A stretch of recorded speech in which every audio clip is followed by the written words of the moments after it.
Hello friends, welcome to Meghashree's kitchen.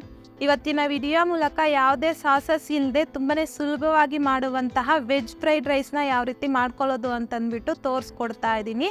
ಈ ರೀತಿಯಾಗಿ ಒಂದು ಸಲ ಟ್ರೈ ಮಾಡಿ ನೋಡಿ, ತುಂಬಾ ರುಚಿಯಾಗಿ ಬರುತ್ತೆ ವೆಜ್ ಫ್ರೈಡ್ ರೈಸು.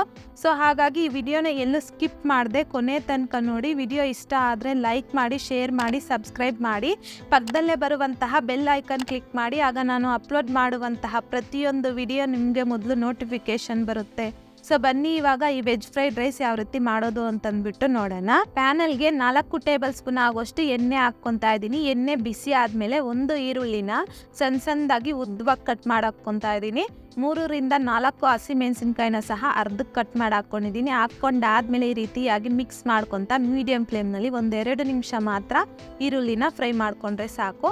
ಸೊ ಈ ರೀತಿಯಾಗಿ ಈರುಳ್ಳಿನ ಫ್ರೈ ಮಾಡ್ಕೊಂಡಾದ್ಮೇಲೆ 2 ರಿಂದ 3 ಟೇಬಲ್ ಸ್ಪೂನ್ ಆಗೋಷ್ಟು ಸಣ್ಣದಾಗಿ ಕಟ್ ಮಾಡ್ಕೊಂಡಿರುವಂಥ ಕ್ಯಾರೆಟ್, 2 ರಿಂದ 3 ಟೇಬಲ್ ಸ್ಪೂನ್ ಆಗೋಷ್ಟು ಸಣ್ಣದಾಗಿ ಕಟ್ ಮಾಡ್ಕೊಂಡಿರುವಂಥ ಬೀನ್ಸ್, 2 ರಿಂದ 3 ಟೇಬಲ್ ಸ್ಪೂನ್ ಆಗೋಷ್ಟು ಹಸಿ ಬಟಾಣಿ, ಹಾಗೆಯೇ ಇದ್ರ ಜೊತೆಯಲ್ಲಿನೇ 1 ಟೀ ಸ್ಪೂನ್ ಆಗೋಷ್ಟು ಶುಂಠಿ ಬೆಳ್ಳುಳ್ಳಿ ಪೇಸ್ಟ್ನ ಸಹ ಹಾಕ್ಕೊಂಡು ಈ ರೀತಿಯಾಗಿ ಮಿಕ್ಸ್ ಮಾಡ್ಕೊತಾ ಮೀಡಿಯಂ ಫ್ಲೇಮ್ನಲ್ಲಿ 1-2 ನಿಮಿಷ ಮಾತ್ರ ಫ್ರೈ ಮಾಡಿಕೊಂಡ್ರೆ ಸಾಕು. ವೆಜಿಟೇಬಲ್ಸ್ನ ಜಾಸ್ತಿ ಫ್ರೈ ಮಾಡ್ಕೋಬಾರ್ದು ವೆಜ್ ಫ್ರೈಡ್ ರೈಸ್ ಆಗಿರೋದ್ರಿಂದ.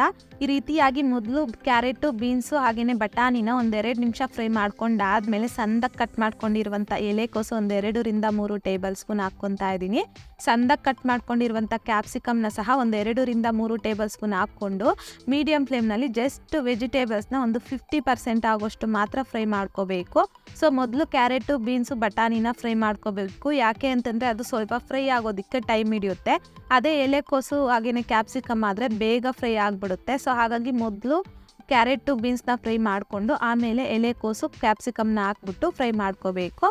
ಹಾಗೆ ಒಂದು ಅರ್ಧ ಟೀ ಸ್ಪೂನ್ ಆಗೋಷ್ಟು ಗರಂ ಮಸಾಲನ ಸಹ ಹಾಕ್ಕೊಂಡು ಚೆನ್ನಾಗಿ ಮಿಕ್ಸ್ ಮಾಡಿಬಿಟ್ಟು ಉದ್ರುದ್ರಾಗಿರುವಂತಹ ಬಾಸ್ಮತಿ ರೈಸನ್ನು ಹಾಕ್ಕೊತಾ ಇದ್ದೀನಿ. ಸೊ ವೆಜ್ ಫ್ರೈಡ್ ರೈಸ್ಗೆ ಈ ರೀತಿಯಾಗಿ ಉದ್ರುದ್ರಾಗಿ ಮಾಡಿಬಿಟ್ಟು ಹಾಕ್ಕೋಬೇಕು. ನಾನಿಲ್ಲಿ ಒಂದು 200 ಗ್ರಾಮ್ ಆಗೋಷ್ಟು ರೈಸನ್ನು ಬೇಯಿಸ್ಬಿಟ್ಟು ಹಾಕ್ಕೊತಾ ಇದ್ದೀನಿ. ರುಚಿಗೆ ತಕ್ಕಷ್ಟು ಸಾಲ್ಟು, ಅರ್ಧ ಟೀ ಸ್ಪೂನ್ ಆಗುವಷ್ಟು ಬ್ಲ್ಯಾಕ್ ಪೆಪ್ಪರ್ ಪೌಡರು, ಸಣ್ಣದಾಗಿ ಕಟ್ ಮಾಡ್ಕೊಂಡಿರುವಂಥ 1 ಟೇಬಲ್ ಸ್ಪೂನ್ ಆಗುವಷ್ಟು ಕೊತ್ತಂಬರಿನ ಸಹ ಹಾಕ್ಕೊಂಡು ಐ ಫ್ಲೇಮ್ನಲ್ಲಿ 1-2 ನಿಮಿಷ ಚೆನ್ನಾಗಿ ಫ್ರೈ ಮಾಡಿಕೊಂಡ್ರೆ ಸಾಕು. ಸೊ ರೈಸು ವೆಜಿಟೇಬಲ್ಸ್ಗೆ ಈ ರೀತಿ ಉದ್ರುದ್ರಾಗೇ ಇರಬೇಕು, ಆವಾಗಲೇ ತಿನ್ನೋದಕ್ಕೆ ಚೆನ್ನಾಗಿರೋದು. ಜೊತೆಗೆ ಇದ್ರಿಗೆ ತುಂಬಾ ಇಂಪಾರ್ಟೆಂಟ್ ಆಗಿರುವಂಥ ಇಂಗ್ರೀಡಿಯೆಂಟ್ ಅಂತಂದರೆ ಬ್ಲ್ಯಾಕ್ ಪೆಪ್ಪರ್ ಪೌಡರೇ. ಸೊ ಅದನ್ನು ಮಾತ್ರ ಸ್ಕಿಪ್ ಮಾಡಲೇಬಾರ್ದು. ಡೆಫಿನೆಟಾಗಿ ಬ್ಲ್ಯಾಕ್ ಪೆಪ್ಪರ್ ಪೌಡರ್ನ ಹಾಕ್ಕೋಬೇಕು. ಈಗ ಮಿಕ್ಸ್ ಮಾಡ್ಕೊತ ಐ ಫ್ಲೇಮ್ನಲ್ಲಿ 2 ನಿಮಿಷ ಚೆನ್ನಾಗಿ ಫ್ರೈ ಮಾಡ್ಕೊಂಡಿದ್ದಾಗಿದೆ.